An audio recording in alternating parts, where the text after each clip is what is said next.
মিথ্যে মামলা করে লাল ঝান্ডাতে শেষ করতে পারবে না বিজেপি, মমতা শুভেন্দু একই গোয়ালের গরু। এমনই মন্তব্য মোহাম্মদ সেলিমের।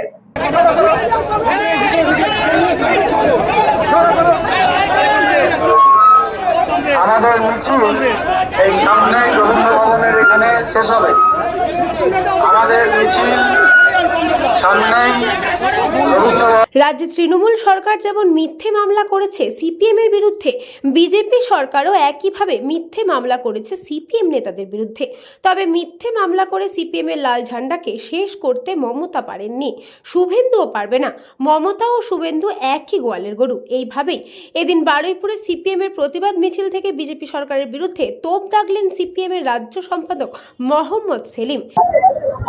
যদি ৮০,০০০ মিথ্যা মামলা করে লাল ঝান্ডাকে শেষ করতে পারেনি মমতা, তাহলে শুভেন্দু এই ৮টা মিথ্যা মামলা করে লাল ঝান্ডাকে শেষ করতে পারবে না। আসলে মমতা শুভেন্দু একই গোয়ালের গরু। একইভাবে সিপিএম নেতা সুজন চক্রবর্তীও তোপ দেগেছেন বিজেপির বিরুদ্ধে।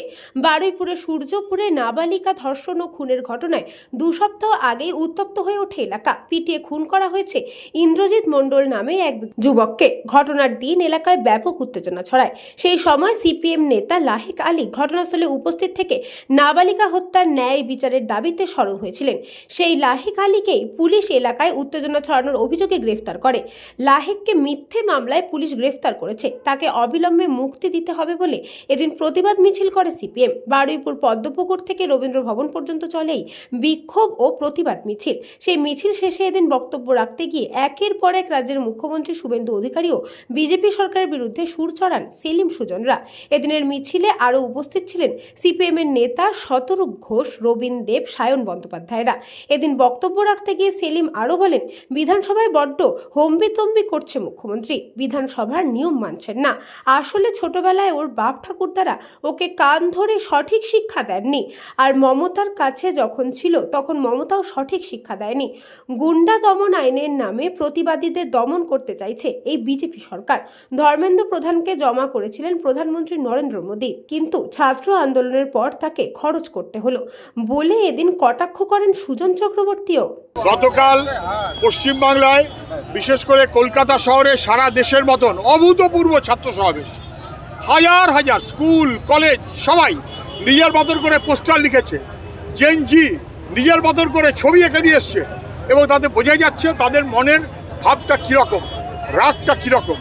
এবং 2-2:30 থেকে 8টা সাড়ে 8টা পর্যন্ত শান্তিপূর্ণভাবে সেই মিছিল একেবারে গনগনিয়ে উঠেছে। আমি তাদের স্যালিউট জানাই।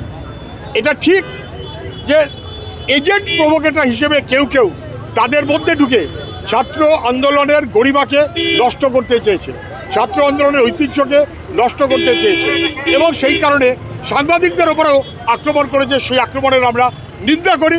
ছাত্ররা কালকে তার নিন্দা করেছেন। তাকে কেন্দ্র করে যেন মনে হচ্ছে মুখ্যমন্ত্রী একটা চান্স পেয়ে গেছেন। সেই চান্স যদি মুখ্যমন্ত্রী পেতে চান, তার বিরুদ্ধেও সবাই রুখে দাঁড়াবে। আমি শুধু মনে করিয়ে দেব, সংবাদ মাধ্যমে যারা আছেন তারা কর্মচারী, মালিকের কথাই চলেন, কিন্তু যখন বাস্তবে দেখতে পাচ্ছে পুলিশ রোজ পেটাচ্ছে, এবং তখন সংবাদ মাধ্যমের ভূমিকাটা যদি নেগেটিভ হয়, তাহলে রাগটা স্বাভাবিক। কিন্তু আমি বলবো, যাই রাগ হোক না কেন, সংবাদ মাধ্যমের কর্মী যারা, তাদের উপরে হামলা, এটা আমরা কখনো সমর্থন করি না। পুলিশ যেন ঠিকমতো বুঝে সুঝে চলে। রাজনৈতিক উদ্দেশ্যে যদি রাজনৈতিক স্বার্থ কায়েমার চরিতার্থ করতে চায়, তাহলে ছাত্ররা কেউ ছেড়ে দেবে না, এ রাজ্যে মানুষও ছেড়ে দেবে না। দক্ষিণ 24 পরগনা থেকে Bablu প্রামাণিকের report, news Banga time. St. Augustine's Day School, Barakpur. Success for every child. Admission open session 2026 to 2027. Contact number 9007934555. JM Jewelers Ichapur, Anandamath. আমাদের মেকিং চার্জ 3%। আমাদের লাইভ দেখুন JM Jewelers ফেসবুক পেজে প্রতিদিন রাত 7:35 আমাদের ভিডিও শেয়ার করলে পেয়ে যাবেন সোনার নাকছাবি একদম ফ্রিতে। ঠিকানা ইছাপুর, আনন্দমঠ, উত্তর 24 পরগনা। যোগাযোগ 7439131404। আমাদের অনলাইন ডেলিভারির ব্যবস্থা আছে।